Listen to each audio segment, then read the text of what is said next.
Hola, buenas tardes a todos. Hoy estamos una vez más en una de nuestras Open Classes y esta tarde es además la primera Open Class relacionada con el tema de empleabilidad que tenemos en lo que va de año. Hoy tenemos a Irene Morgado, que es Head of Talent y Brand en Kairos Digital Solutions y está especializada en diseño de estrategias para la mejora de la motivación y productividad de los equipos. Además, también está especializada en el desarrollo de iniciativas para fomentar las contrataciones, la atracción del talento y la fidelización del mismo. Irene es una persona muy activa en redes sociales, le gusta mucho colaborar con la comunidad tech y siempre la vamos a poder ver en un montón de eventos como el que tenemos hoy aquí. Entonces, pues estamos súper contentos de que haya podido participar y de que esté con nosotros aquí porque la hemos escuchado en muchas charlas y estamos convencidos de que lo que nos va a contar pues va a ser súper interesante. Muchísimas gracias por venir, Irene. Muchísimas gracias a ti, muchas gracias. Así que nada, te dejo con ellos para cualquier cosita, aquí nos tienes, ¿vale? Muy bien, estupendo. Pues vamos, si te parece, Yanire, y nada, lo primero que quería hacer era daros las gracias por estar aquí. Mi nombre es Irene, como ya me ha presentado ella antes. Yo ahora mismo estoy especializada en sociología y en psicología social y en comunicación y comportamiento humano. Y ahora mismo estoy trabajando como Head de Talento y Marca en Kairos Digital Solutions. Os dejo ahí mi usuario de Twitter porque, como ha dicho Yanire, soy muy pesada por redes sociales, así que si queréis que continuemos la conversación después o tenéis alguna pregunta, pues solo tenéis que contactarme y seguimos con la conversación. Adelante. Me encantaría poder saludaros en directo, pero como os podéis imaginar, pues hoy no es posible. Así que nada, solamente me queda deciros que por supuesto todo lo que quede sin hablar, ya que hoy no os puedo ver la cara, no sé qué os interesa más o menos, lo podemos hablar sin ningún problema en el turno de preguntas que tenemos al final. Avanzamos. Bueno, ¿y por qué la necesidad de hacer esta charla o taller? Os lo cuento en la siguiente diapositiva. Veréis, por dos razones. La primera es que, bueno, pues siempre teníamos esa necesidad de reflexionar para decidir, y aquí vemos la primera foto, en la que nos sentimos muchas veces cuando tenemos conversaciones con amigos en los que a veces nos hemos precipitado un poco a la hora de tomar la decisión sobre cómo, sobre el sitio al que marcharnos o sobre cuál va a ser nuestro próximo futuro profesional. Y a veces, cuando nos damos cuenta de esto, ya es demasiado tarde. Y nos pasa como este panda que vamos a ver ahora mismo, ahí está, y pensamos, madre mía, ¿qué hemos hecho? Quizás si hubiéramos reflexionado un poquito antes de tomar esta decisión, bueno, pues hubiéramos tenido oportunidad de decantarnos por una mejor opción. Avanzamos. Por eso es tan importante identificar siempre qué es lo que buscamos en cualquiera de los casos, no solamente por lo que nos cuentan, sino por lo que nosotros queremos. Adelante. Y por eso vamos a ponernos manos a la obra. En esta siguiente diapositiva que vais a ver, os invito a que preparéis material con vosotros, ¿no? Que podáis volver a ver esta charla cuando queráis o que la reflexionéis mientras lo estamos trabajando ahora. Pero a mí sí que me gustaría mucho que hiciéramos esto algo eminentemente práctico, con un papel delante, con bolígrafo, si queréis incluso con una hoja de Excel o cualquier cosa, pero cualquier herramienta que haga que esto no quede solamente en la teoría, sino que realmente os sirva de utilidad. Avanzamos. Vamos a partir de la base de estas dos cosas que vamos a ver aquí ahora mismo. La primera es que hay muchas cosas que dependen de nosotros, por supuesto, cómo somos nosotros, qué es lo que queremos, qué es lo que buscamos, pero también, como vemos ahora, hay muchas otras cosas que no dependen de nosotros. En esas cosas quizá no podamos trabajar tan directamente, pero es importante que las tengamos en cuenta cuando buscamos empleo. Seguimos. Lo más importante siempre entonces es centrarnos en lo que nosotros podemos avanzar. Si damos otra vez clic, vemos que es fundamental identificar qué es lo que nosotros somos y quiénes somos, cómo somos, qué es lo que sabemos y lo que no sabemos y sobre todo qué es lo que podemos querer o qué es lo que podemos necesitar en un momento determinado de nuestra carrera profesional. Por eso, una de las herramientas que os propongo es precisamente este DAFO, del que vamos a hablar. El DAFO es una herramienta que se bueno, que se basa en el management y que teniendo una conversación antes con Yanire de Codehouse Academy, me decía que precisamente es una de las herramientas que tratáis vosotros también cuando preparáis vuestra propia marca profesional. Fijaos que en esto vamos a tratar de aspectos positivos y negativos. Y si pinchamos vemos que de lo primero en lo que tenemos que pensarnos es en la parte interna. Avanzamos otra vez y vemos que efectivamente hay una parte buena nuestra que siempre vamos a tener, que son nuestras fortalezas, y otras que no son tan positivas, que son nuestras debilidades. Si seguimos, vemos que también tenemos que tener en cuenta factores externos, que son, por ejemplo, estos que vemos ahora. Por un lado, las oportunidades y por otro, las amenazas. ¿Por qué esto es importante? Veréis, porque tener claro cuáles van a ser esas cosas que nosotros sabemos de nosotros mismos, las que aún no, todas aquellas cosas que, bueno, de las que depende nuestro entorno, es fundamental que lo tengamos todo muy controlado y muy conocido para que podamos actuar, formarnos en lo que necesitemos, ayudarnos de herramientas, no solamente hard skills, sino también soft skills. Este DAFO, como comprenderéis, va a cambiar con el tiempo, porque habrá circunstancias en las que, bueno, pues tengamos ciertas fortalezas que crecerán con el tiempo, pero también el entorno, y sobre todo en una fecha como la que nos encontramos ahora, ¿no? Encontramos con que esas oportunidades, amenazas, pues también van actualizándose. Seguimos adelante y hablamos de una nueva herramienta, que son los factores necesarios y extra. Antes de profundizar, os cuento un poquito. Los factores necesarios son aquellos que son los imprescindibles, ¿vale? Lo que para nosotros es súper, súper importante para poder entrar en una empresa, algo a lo que no queremos renunciar. Luego hay otros factores que, oye, son interesantes, pero no siempre son, pues, súper, súper, súper determinantes, ¿vale? Por ejemplo, como vemos aquí, imaginaos, y esto ya os digo que cambia según cada persona, cuando yo busco un trabajo, pienso en cuáles son esos factores imprescindibles, los necesarios. Quizá que me paguen a partir de un sueldo X, que se trabaje con esta tecnología o que haya flexibilidad y remoto. Si vemos más adelante, vemos que, aparte de estas cosas imprescindibles para mí, existen los factores extra, que pueden ser, pues imaginaos, la retribución flexible o el uso de open source o que haya presupuesto para formación, pero mucho ojo porque esto que veis en esta diapositiva es importante, ¿no? Esto puede cambiar no solamente entre una persona y otra, sino entre una misma persona a medida que avanza. Imaginaos que tenemos una dificultad o que echamos en falta algo en nuestro trabajo, es posible que lo busquemos como algo necesario en el siguiente. Por eso es importante seguir haciendo este ejercicio de autoconocimiento. Seguimos adelante. Y esto nos demuestra que tenemos que tener muy claro de qué queremos no solo los bocadillos, sino cuáles son esos factores que para nosotros son completamente imprescindibles. ¿Qué va a pasar si entramos en un lugar en el que, bueno, teníamos unos necesarios, pero los hemos tenido que adaptar? Pues que no vamos a ser felices, que es muy fácil que nos demos cuenta de que no podemos continuar mucho tiempo allí. Mucho ojito, porque los factores necesarios, además de imprescindibles, tienen que ser razonables. Ya hablaremos de esto más adelante. Continuamos.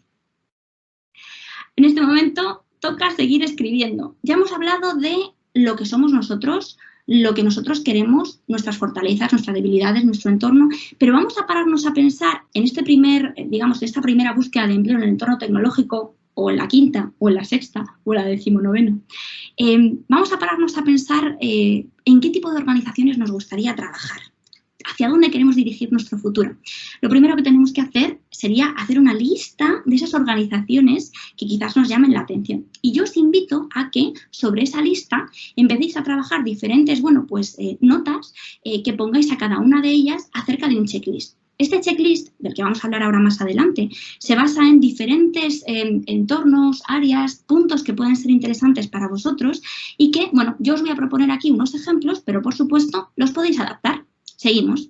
El primero de estos puntos puede ser pues ese área o ese sector, si damos clic otra vez vemos unos cuantos ejemplos, sobre el que pues podríamos trabajar, ¿no? Es interesante tener en cuenta que esta empresa es una empresa de eventos, esta empresa es una empresa de domótica, esta empresa es de retail y que pensemos en qué momento quizá esté el sector o en qué sector nos sentimos más motivados para trabajar, pero esto no es lo único. Seguimos. Además del área, es fundamental pensar con qué tecnología voy a trabajar. Esto como que nos viene así muy de cabeza, ¿no? Y si he hecho bootcamp de JavaScript o me estoy especializando en esto, pues obviamente tendré que seguir con esa tecnología. pero quizá en el futuro nos ayude a pensar cómo está evolucionando, qué se está remunerando mejor o qué puede ser más interesante porque nos genere más inquietud. Y esta tecnología, como os decía, es algo que también deberíamos anotar con qué tecnologías se trabajan en esa organización que nos interesa. Seguimos. Y vemos en la siguiente que hay que pararse a pensar también en la imagen global. La imagen global es aquello que se cuenta, que se dice, que se rumorea sobre esa empresa que nos interesa. Y si esto siempre ha sido importante, ahora más, porque es verdad que, y vamos a verlo más al final de esta charla, ha habido muchas cosas que han cambiado en este tiempo y que han hecho que las empresas actúen de una manera o de otra, y es interesante analizar cuál ha sido su comportamiento para ver cómo puede afectarnos a nosotros una vez que formemos parte de la organización. Seguimos con la siguiente. Y otro punto sobre el que os invito a pensar es no solamente en el salario, que es fundamental, sino en el resto de condiciones que puede haber o beneficios, que haya como decíamos, pues dinero para formaciones o que sea posible trabajar en remoto. Ese tipo de cosas también puede ser interesante que las evaluéis y comparéis. Avanzamos. Yo esto es una cosa que meto siempre, aquí podéis vosotros elegir si esto es una cosa que os convence o no, pero para mí es fundamental que las actividades que se hagan en esa empresa pues sean éticas, ¿no? Y habrá quien diga, bueno, pues me da un poco igual porque ahora mismo estoy en una situación en la que no puedo elegir, pero quizás si podemos elegir, a lo mejor nos puede interesar pertenecer a un equipo, ¿no? que nos ayude pues a que las tareas que hagamos nos permitan dormir mejor por las noches. Yo os lo dejo por si esto es algo que os puede interesar. Seguimos. Y vemos que es importante pararnos a pensar también en nuestro futuro. Vamos a ver, si nosotros nos hemos puesto como meta llegar hasta aquí, este siguiente paso, esta siguiente opción que tenemos, ¿nos ayuda directamente a continuar ese camino? ¿O nos abre un camino nuevo? ¿O nos hace ir para atrás? Todas estas cosas son fundamentales para que las razonemos y evaluemos dentro de las opciones que podríamos tener, poder pensar qué poder tener en cuenta. Pero no solo el futuro es importante. En la siguiente diapositiva vamos a ver que también el presente es fundamental, porque si yo estoy en una empresa en la que se trabaja con una tecnología de la hostia y me pagan súper bien y la oficina tiene ping-pong y billar y un emulador del Neo Geo, pues todo eso está muy bien, pero si mi día a día es una mierda, pues la cosa se complica, ¿no? Si no me dejan hablar porque soy mujer, si resulta que me miran raro. El presente al final es una cosa que, por desgracia, seguramente no conozcamos hasta que formamos parte de la organización, pero es importante también que lo tengamos en cuenta. Y por eso, continuamos, es importante recapitular. Primer clic, y hablamos de que lo primero es fundamental, es reflexionar sobre nosotros mismos. Y segundo punto, es importante tener en cuenta todas estas otras cosas que yo os propongo para analizar y que, por supuesto, estas son solo algunas. Vosotros podéis añadir o quitar de esta lista según os parezca que es relevante para vuestro momento actual. Seguimos. Y vamos a pensar en qué es lo que buscan las empresas. Por supuesto, es importante pensar lo que nosotros buscamos, pero también es interesante pararnos a pensar qué nos va a pedir la organización. Continuamos y vemos que lo más importante son tres cosas. La primera de ellas, ahí está, es nuestro rol. ¿Qué es lo que sabemos hacer? ¿Qué es lo que hemos hecho hasta este momento? ¿En qué tecnologías somos expertos? ¿Qué rol hemos tenido? Ahí tenemos el sector, que es dónde hemos estado. Si hemos estado en un entorno corporativo, si hemos venido de banca, sabemos mogollón de fintech, si estamos especializados en criptomonedas, no solo por el rol que hemos podido tener, Java developer, desarrollador de software, lo que sea, sino qué otras cosas conocemos, en qué otro sector y entorno hemos trabajado. Y, por supuesto, esta última punto, que es cómo encajamos en esa compañía. Esto tiene más que ver con el cultural fit. ¿Qué espera esa compañía? Bueno, pues de nosotros a nivel de soft skills y también de, bueno, pues de match con el resto de las personas que forman parte de la organización. Continuamos. Este punto yo no lo iba a poner, pero el otro día Diana, que es una diosa del universo, estuvo comentando en Twitter que Diana Cebes, que seguramente muchos la conoceréis, que era un rollo cuando veías un perfil, un currículum, perdón, que tenía barras de progreso, ¿no? O decir que eres X de 10 en cuanto al nivel de experiencia y tal. La verdad es que yo comparto con ella en que esto es una cosa que desde el punto de vista de recursos humanos no nos termina de convencer mucho, ya os aviso. Entonces yo os hago aquí una propuesta que ya os digo que no es la mejor ni es la ideal, pero es lo que a mí pues me mola ver. Aquí veis, por ejemplo, que está guay que veamos, por ejemplo, primero las experiencias más importantes y que organicéis siempre el currículum por fecha. Que pongáis en qué organización habéis estado y, como veis ahí, pues qué tipo de rol o qué tipo de puesto hemos desempeñado. Si continuamos, vemos que después tenemos que explicar no solo con qué tecnologías hemos trabajado, que esto a veces lo ponemos y a veces pensamos que no es tan importante. Es muy importante, y la versión de la tecnología. Pero también, como veis ahí, esa descripción del proyecto, de qué iba, qué es lo que estuvimos haciendo, qué objetivo tenía, ¿no? Y cuáles de esos objetivos conseguimos. Si damos clic otra vez, vemos un ejemplo, ¿no? Pues de tal fecha hasta la actualidad estamos trabajando en Gatetsfy, que es una de mis empresas favoritas, como Java Developer, y clic otra vez y vemos ese ejemplo del que os hablaba. Hemos trabajado con Java 8, Spring Boot, con Kubernetes y en arquitectura hexagonal. La descripción del proyecto, pues hemos hecho el desarrollo de una plataforma, de una aplicación, bla, bla, bla, y objetivos conseguidos. Conseguimos salir a producción en tanto, hicimos tantos sprints, los requerimientos del cliente eran estos y se superaron. Este tipo de cosas a mí me ayuda, bueno, pues a ver y a tratar de comprender y conocer mejor, aunque al final no es más que un trozo de papel, quién se encuentra al otro lado. Si lo veis demasiado extenso, podéis obviamente pues quizá eliminar los objetivos, pero yo os invito a que profundicéis sobre ello. Y efectivamente, vamos a la siguiente slide. Y os recuerdo que a todo esto es lo que pedía la empresa, pero que no se os quite de la cabeza lo que pides tú. Vamos a ver ahora por qué. Avanzamos. Es fundamental que cuando una persona decida sobre, bueno, pues a qué empresa o en qué rol me voy finalmente, es interesante saber, oye, pues que habrá cosas a las que tengamos que renunciar. ¿Por qué? Porque si me voy a una empresa muy grande, pues eso tendrá muchas ventajas, probablemente a lo mejor me pague mejor o a lo mejor tenga retribución flexible, pero pierda esa parte de la cercanía o de la flexibilidad que puedo tener en un entorno más pequeño.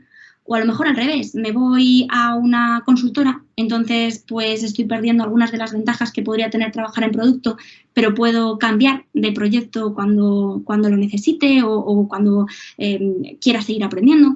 O alguna empresa me quedará muy cerca de mi casa y la otra estará muy lejos. Es importante que sepáis que no existe la organización perfecta, no existe. Y que cuando decidimos, pues tenemos que tener en cuenta este coste de oportunidad. Seguimos adelante. Y hablamos ahora sí, no solo de cómo buscar, sino de cómo encontrar. Y en esta slide que vemos a continuación, hablamos de esto que decíamos antes, que es cómo suelen buscar. Vamos a darle clic porque aquí vemos que es importante pensar si somos nosotros los que buscamos, porque, ojo, cuidado, cuando nosotros buscamos, normalmente tenemos en cuenta todo esto que hemos dicho antes, o deberíamos tenerlo.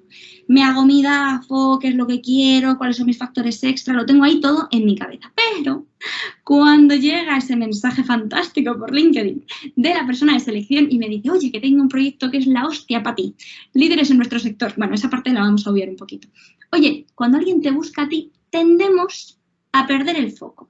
Y eso, pasamos a la siguiente slide, es algo que no nos deberíamos permitir. Siempre tendríamos que tener claro ese objetivo. Y que aunque nos pillen ahí, por sorpresa, con una oferta ninja, es fundamental que volvamos a replantearnos en qué punto de nuestra vida estamos y, bueno, cómo queremos seguir creciendo, ¿no? Y que tengamos en cuenta, pues, estas cosas de las que hablábamos hace un ratito.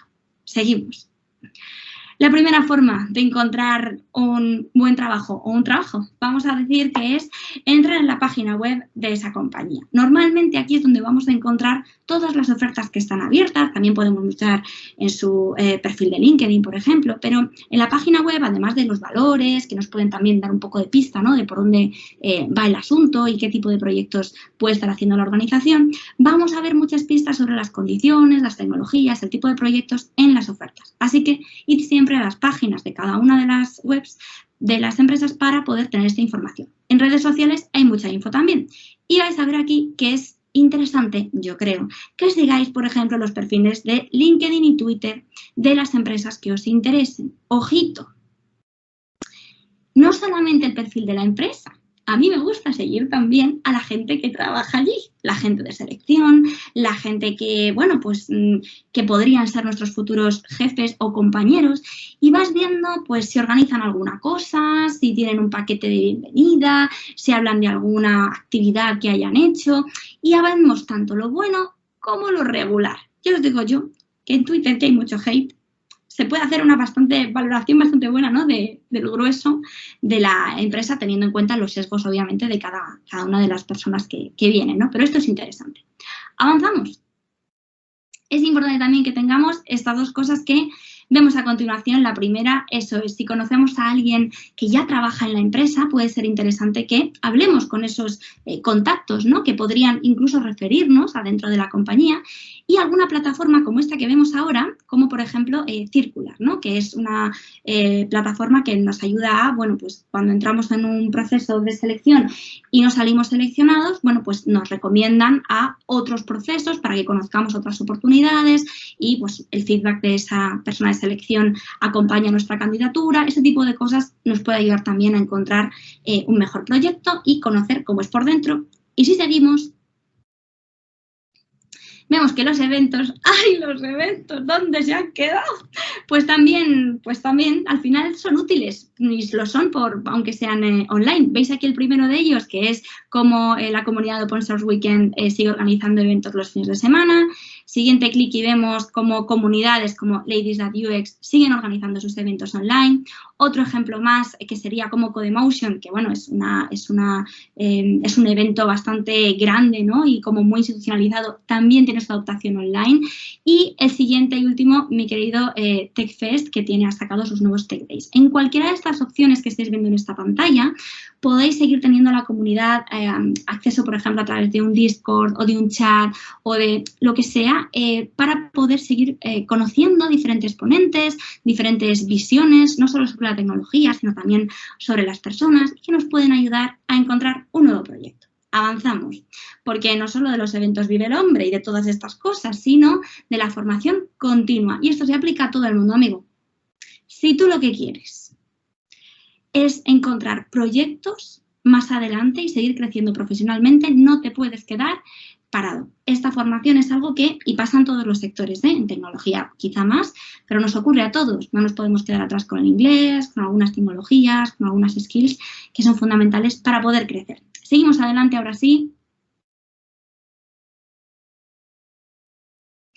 Y en este slide vamos a hablar muy brevemente de qué ha pasado con la pandemia, amigos míos y amigas, porque la pandemia nos ha condicionado mucho. En esta primera slide vemos que han cambiado fundamentalmente y vamos haciendo clic. Lo primero ha sido que estamos en un remoto forzado, o casi todos los que nos permiten, y damos gracias, trabajar en remoto, lo estamos haciendo de manera forzada. ¿Por qué?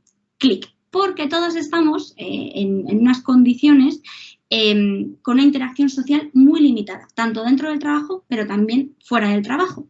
Pero vamos a ver más.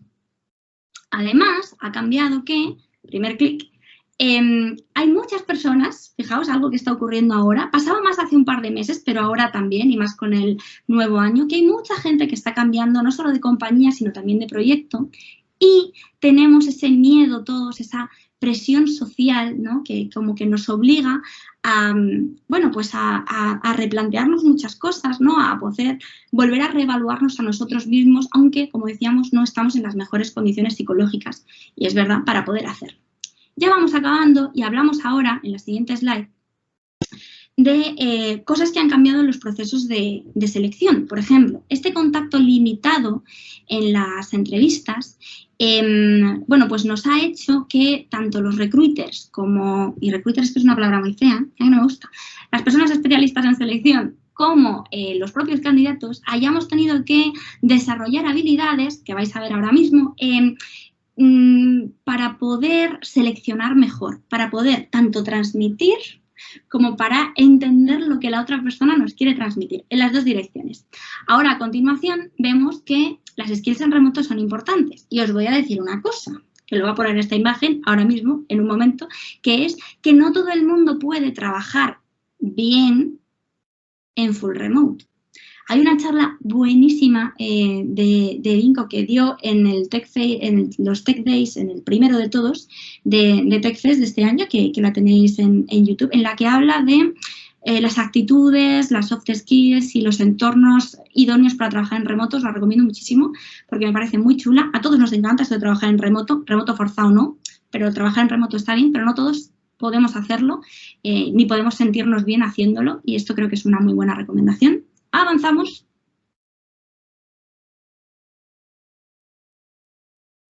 Y para terminar, con esta charla, ir concluyendo, os diré que queda bastante por comentar. Mi tiempo aquí se está acabando ya, que llevamos un buen rato y con eso de hacérmela interesante al principio, pues más. Así que cualquiera de estos temas que veis ahora mismo en la pantalla o que creáis que tenéis en la cabeza relacionados con la situación de ahora, con lo que ha pasado, con lo que puede pasar, con cualquier cosa relacionada con cómo poder encontrar un futuro en el mundo de la tecnología o poder avanzar con éxito en este sector, pues no dudéis en que lo comentemos y lo hablemos en el turno de preguntas. Y ya solo me queda, en esta última slide que viene ahora,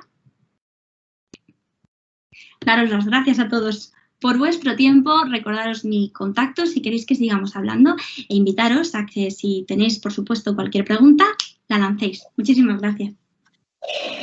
Muchísimas gracias a ti, Irene, porque bueno, me ha encantado muchísimo la charla. Creo que tú y yo hacemos un buen equipo, yo como la que pasa las slides y tú como la que... Fantástico, o sea, me vuelve a fallar el pase de diapositiva y te llamo a ti. Llámame. Ha habido un momento ahí que mi ordenador se ha quedado un poco parado y no pasaba, Nadie pero bueno. Nadie lo ha notado, nadie lo ha visto, ¿verdad? Pues ya está. Nadie lo ha notado. Bueno, pues Irene, tenemos varias preguntillas, ¿vale? Como era de esperar, porque ha sido súper interesante. Por una parte, Carolina Arjona nos dice que ha sido muy interesante y útil la charla y muchísimas gracias. Vale, muchas gracias a ti también, Carolina, por venir y por contar con nosotros. Y la primera pregunta es de Paula, que nos pregunta a ver cuál es la pregunta más común que acostumbras a hacer en una entrevista IT. Pues, a ver, depende mucho de qué tipo de persona tenga delante, ¿no? Y qué tipo de proceso es. Yo la verdad que durante el último año he hecho muy pocas entrevistas porque ya no hago tantas entrevistas como me gustaría, porque ya no es mi rol. Pero una cosa que siempre preguntamos, o siempre algo que yo a mi equipo le ayudo mucho a preguntar, y yo siempre pregunto cuando tengo oportunidad de hacer una entrevista, es conocer muy bien cuáles son las motivaciones, las expectativas de la persona que tengo delante. Siempre, sea junior, sea senior, habrá gente que lo que quiera sea poder desarrollarse en la organización, gente que quiera salir de un proyecto en el que se siente de una determinada manera, gente que esté buscando X. Esa primera pregunta es muy importante y tiene mucho que ver con esto del autoconocimiento porque te ayuda a saber si ese proyecto es para ti o no. Si las expectativas de la persona que tenemos enfrente no se corresponden con los de la compañía, podemos avanzar directamente con otra. Y igual que lo de la motivación, ¿no? Saber por qué me motivo yo en esto que os decía de poner la lista, por qué pongo esta empresa y no la otra, por qué me interesa esta startup y no esta otra, por qué una empresa de servicios y no una de producto. Esa pregunta creo que os la vais a encontrar muy frecuentemente. Luego hay otras preguntas que están más relacionadas, como os decía, pues, y que a mí me gusta también enfocar. ¿Cómo solucionaríais diferentes problemas? ¿Cómo lo habéis hecho en vuestra vida pasada? ¿Qué cosas habéis... Vida pasada, ¿qué tan recordando todo esto? Bueno, ¿cómo lo habéis hecho en el pasado, ¿no? En situaciones profesionales pasadas. Y, bueno, pues, ¿qué habéis aprendido cuando habéis aplicado cualquiera de las metodologías para poder salir de esa dificultad? ¿Qué habéis aprendido y cómo lo haríais en el siguiente momento? Este tipo de cosas también es interesante tenerlas en mente. No solo sobre el proyecto tecnológico, sino el resto. Genial, Irene, muchas gracias. Tenemos otra pregunta de Claudio que nos dice que cómo comunicar en tu currículum o en tu LinkedIn que estás buscando un cambio de carrera, porque muchas veces quizás en la actividad más reciente no coincide con la actividad en la que se está centrando. Claro. Te entiendo. Hay muchas personas que dicen, mira, yo es verdad que hasta ahora he estado trabajando en esta tecnología o en este tipo de empresas. Creo, Claudio, que voy por ahí, ¿eh? Si no, tú nos corriges ahora mismo y reformulamos. La idea es, si no es eso exactamente lo que quiero hacer, ¿cómo te cuento yo a ti que lo que quiero hacer es otra cosa? Verás. Pues LinkedIn tiene una cosa estupenda que es el extracto. Bueno, es que ya ni sé cómo se llama realmente. En el que podemos describirnos a nosotros mismos como profesionales. Y muchas veces también podemos añadir qué tipo de proyectos nos interesan. Cuando hacemos una búsqueda activa, ¿vale? Cuando desde el Departamento de Selección o de Recursos Humanos se hace una búsqueda activa, se busca por palabras clave, fulanito tal, ta, ta, ta, ta. Entonces, si yo busco Java 8, pues me salen muchos Java 8, muchos Java 11 o muchos lo que yo elija. Pero también, si tú en tu extracto has puesto, hasta ahora he trabajado con Java, pero lo que me apetece es trabajar con Python, por ejemplo, o he hecho algún curso de Python, y aunque no sea mi experiencia más reciente, si es mi interés o si tengo conocimientos en este tema, también va a aparecer para la persona que está buscando en selección, si lo has incluido en ese extracto, también os aparecerá tu currículum. Es una buena forma de que a lo mejor yo me voy a la experiencia y digo, qué raro, me ha parecido una persona de Java cuando estoy buscando a alguien de Python. Pero si hacemos bien nuestro trabajo desde selección, nos leeremos ese extracto también y si lo has dejado clarito, será muy fácil para nosotros identificar que efectivamente estás interesado no solo en proyectos de lo que has hecho hasta ahora, sino en otras nuevas tecnologías, metodologías, sectores. Utilizad ese campo porque es muy valioso. Es muy importante eso que acabas de decir, Irene, porque muchas veces a lo mejor nos dejamos llevar por la visión que tenemos nosotros como usuarios de LinkedIn, pero no nos paramos a pensar en el LinkedIn Recruiter, que al final es con el que trabajáis vosotros día a día. Con esto, perdóname, hay una cosa que es muy interesante y es, por favor, no llenéis vuestro perfil de ristras de tecnologías. No hagáis eso. No pongáis al lado de vuestro nombre listas de tecnologías. Yo no sé de verdad si hay alguien de selección a que le guste encontrarse eso en un currículum. Porque es verdad que el algoritmo os beneficia, pero os penaliza que cuando una persona de selección ve eso, dice, la madre que le parió, otro que me la quiere colar. Eso no puede ser. Entonces, ser razonables, ser objetivos con lo que sabéis, con lo que de verdad podéis aportar, que seguro que es mucho, y enfocaos en estas cosas, utilizad este extracto del que hablamos o abierto nuevas oportunidades. Hay muchas opciones distintas, pero tratad de ser muy sinceros con vosotros mismos también, porque también muchas veces os puede penalizar si una persona de selección llega a un perfil esperando encontrar una cosa porque se le ha pedido al algoritmo y luego me encuentro con alguien que no tiene nada de experiencia y me pone millones de tecnologías. Quizás sea más interesante ser sincero en ese extracto, pues he hecho muchos proyectos propios, en esto, en lo otro, ¿no? Y explicarnos un poco porque, aunque estamos favoreciendo que nos encuentren, lo que queremos no es que nos encuentren, es que se queden, lean nuestro perfil y nos tengan en cuenta para el proceso. Tenedlo también en cuenta cuando lo escribamos. Muy interesante eso que has dicho y de eso lo voy a apuntar también para contarlo dentro de la formación de marca personal que les damos a nuestros codehouses. Tenemos una pregunta más de Jorge que dice que muchas veces le da un poquito de vergüenza preguntar el salario. Que ¿Cómo lo harías? Mira, una entrevista, a mí me gusta mucho decir esto de que es, dicen que es en two ways, ¿no? O sea, como que es en dos direcciones. Y es verdad que sobre todo al principio, cuando somos más juniors, hay más preguntas que nos cuesta hacer. Pero yo creo que las preguntas tienen que ser por las dos direcciones. Sí que es verdad que está genial que la persona de selección, el recruiter que decíamos antes, ¿no? O una persona técnica nos pregunte mucho, pero como candidatos tenemos todo el derecho del mundo a preguntar todo lo que queramos saber. Incluso muchas veces nos da vergüenza hablar de salario en la primera entrevista.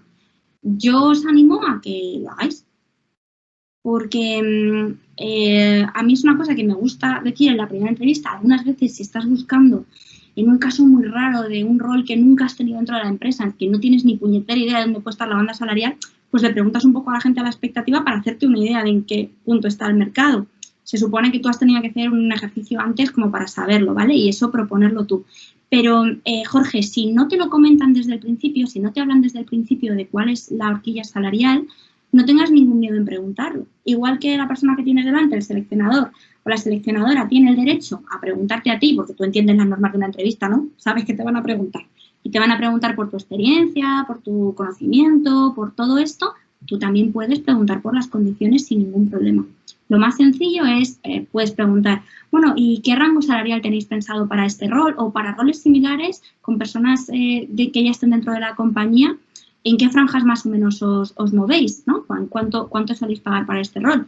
Y la persona que tienes delante debería decirte, pues mira, los juniors están entre tanto y tanto, la gente que es un poquito más medio puede estar entre tanto y tanto, la gente que es más senior y no lleva gente entre tanto, tal. Pues ese tipo de cosas seguro que sea más sencillo, que no te decorte ninguno, de verdad, sacar el tema, porque nosotros también lo agradecemos, ¿no? Cuanto antes aclares este tipo de cosas, mejor.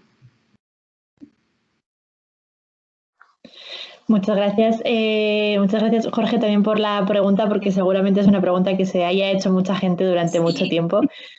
Así que siempre está muy, muy bien aclararla. Tenemos dos preguntas más. Por una parte, Carolina nos pregunta, ¿qué haces cuando te preguntan que cuánto pedirías tú? Creo que es lo peor.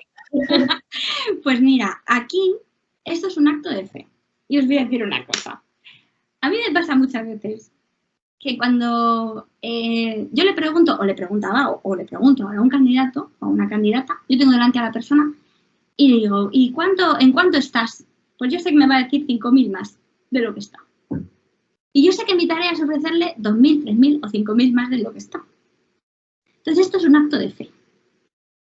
Si yo sé que la persona que tengo delante es fácil que me diga eso, también es un acto de fe que cuando un candidato o una persona, cualquier persona que esté en proceso de selección, pregunte al recruiter, oye, ¿y cuánto ofrecéis?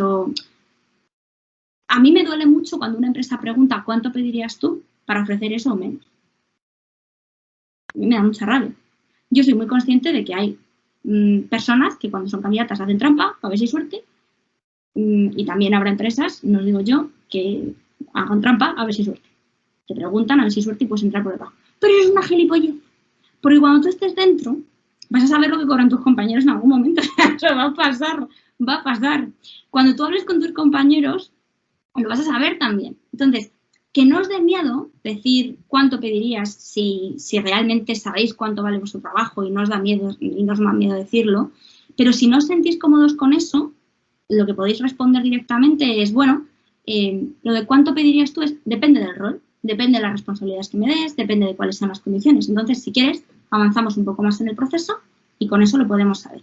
¿Qué es lo malo de contestar eso y no decir lo que tú pedirías? Que a lo mejor llegas al final del proceso y no llegáis a un acuerdo y eso es perder mucho tiempo. Entonces, lo mejor es tratar de solucionar esto al principio, ¿vale?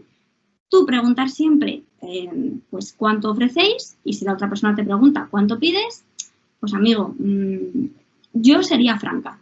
Yo he intentado serlo porque también la persona que tienes delante tonta no es.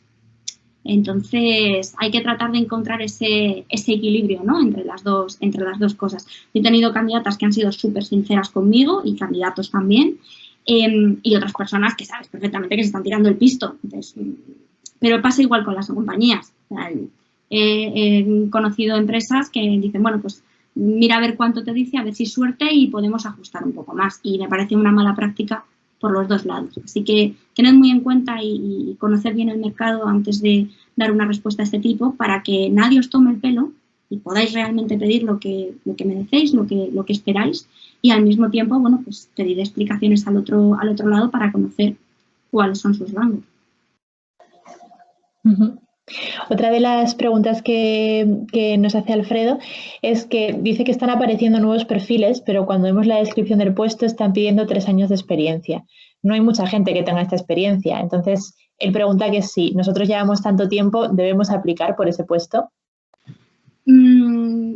Sí, a ver, aquí se dan varias circunstancias. Esto es una pregunta muy, muy guay, Alfredo, porque justo ahora, o sea, ha habido un tiempo en el que todo el mundo buscaba gente muy senior, ¿no? El otro día teníamos una mesa redonda en Twitch, hablábamos de que todas las startups, en cuanto les pasan la fase esta de inversión y les dan mucho dinero, solo quieren gente muy senior porque piensan que van a tener 380.000 millones de visitas cada día y la infraestructura hay que montarla súper bien y hay que tener ingenieros súper chulos que te hagan una página que pueda defenderse de cualquier ataque de negación de servicio, ¿no? Cuando a lo mejor, pues si tienes suerte, te visitan 100 personas al día y ya está, ¿no? Luego pasamos como al extremo contrario. Descubrimos que, y con el auge también de los espacios formativos para gente que quería cambiar de profesión, ¿no? y reconvertirse al mundo tecnológico digital, encontramos más ofertas para perfiles junior, porque, claro, bueno, eso también fue un curro muy grande porque hubo que reconvertir muchas empresas en empresas formadoras. Había que convencer primero a la empresa para que quisiera aceptar juniors, porque nadie le iba a hacer un ataque de negación de servicio a esa startup que conocían 4 personas y que les formara y que pudieran seguir creciendo. Eso hizo que hubiera mucha inversión en este tipo de personas y son las personas que ahora llevan trabajando 3, 4 años, como dices tú. ¿Qué pasa con las ofertas de ahora? Y os pongo también en antecedentes para que entendamos el histórico, ¿vale? La situación actual en el mundo de producto, en muchos casos, un perfil de 3 años no se considera senior y un perfil de 3 años en ninguna otra disciplina se consideraría senior, sería bastante junior. Y pasa que, por ejemplo, para muchos proyectos en las empresas de consultoría, los clientes contratan solo para proyectos muy senior. ¿Qué pasa? Que si yo abro una oferta y digo, oye, necesito a alguien con como mínimo 5 años de experiencia porque me lo pide el cliente, si nosotros aplicamos y tenemos 1 o 2, es muy difícil que nos cojan. Muy difícil, porque es verdad que ahí están los requisitos de la compañía y también los requisitos del cliente. También puede ser que la propia compañía, pues que ahora decida solo contratar a perfiles un poco más senior, porque no va a tener proyectos para ese tipo de perfiles, o porque tiene pocos proyectos y ya están cubiertos con los juniors que forman parte de los equipos. Os cuento esto porque yo creo que siempre hay que aplicar a un puesto cuando nos piden cosas que parecen imposibles, ¿no? Esto de los unicornios famosos. ¡Buah! Es que me piden que tenga 15 años de experiencia en Node. Claro, como que Node existía hace 15 años, por supuesto. Cosas de este tipo, por supuesto, yo siempre os invito a aplicar. Si estáis ahí en el margen y en el borde y en vez de 3 años tienes 2 años y has trabajado en proyectos muy chulos, ¿por qué no vas a aplicar, Alfredo? Pues aplicar, claro que sí, pues se aplica y no pasa nada. Y que sea la otra persona desde el otro lado quien valore, ¿no? Pero sí que es verdad que cuando tenemos menos de 2 años o 1 año de experiencia, lo interesante sería incorporarnos a un equipo que tuviera un pulmón suficientemente fuerte como para acompañarnos como juniors. Y eso no lo tienen todas las compañías y a la hora de elegir creo que es algo que también tendréis que tener muy en cuenta. Pienso que en los años anteriores se ha invertido bastante y ahí hay bastante suerte, ¿no? En que hay cada vez más empresas que tienen recursos para hacer este tipo de cosas, pero no vale solo con contratar muchos juniors y luego no formarlos, porque eso al final también va a ir en tu poco, te va a perjudicar a ti también, ¿no? Como persona. Y hablábamos antes de la importancia de definir pues nuestro pasado y disfrutar nuestro presente y creo que es importante que esas cosas también las tengas en cuenta. Si estás aplicando a un puesto que es para más años de experiencia que los que tú tienes, piensa que a lo mejor no tienen una estructura montada como para que puedas seguir aprendiendo como junior, ¿vale? Y eso yo creo que es importante que también lo tengáis en cuenta. Yo os invito en cualquier caso a aplicar a todo lo que, bueno, pues razonadamente pueda encajar y sea similar a lo vuestro, aunque no cumpláis con el 100% de los requisitos, nadie va a cumplir nunca con el 100% de los requisitos y simplemente pues que lo puedas tener en cuenta de cara a otras ofertas que encuentres. Muchas gracias, Irene. Siempre es muy interesante escucharos a vosotros hablar desde vuestro punto de vista porque al final yo creo que hay muchas cosas que para vosotros son obvias pero que nosotros o que el resto de personas no tenemos en cuenta. Entonces siempre os agradece mucho. Alfredo te da las gracias. María Jesús Conde nos dice que es muy interesante. Muchas gracias por la charla. Hasta pronto, María Jesús.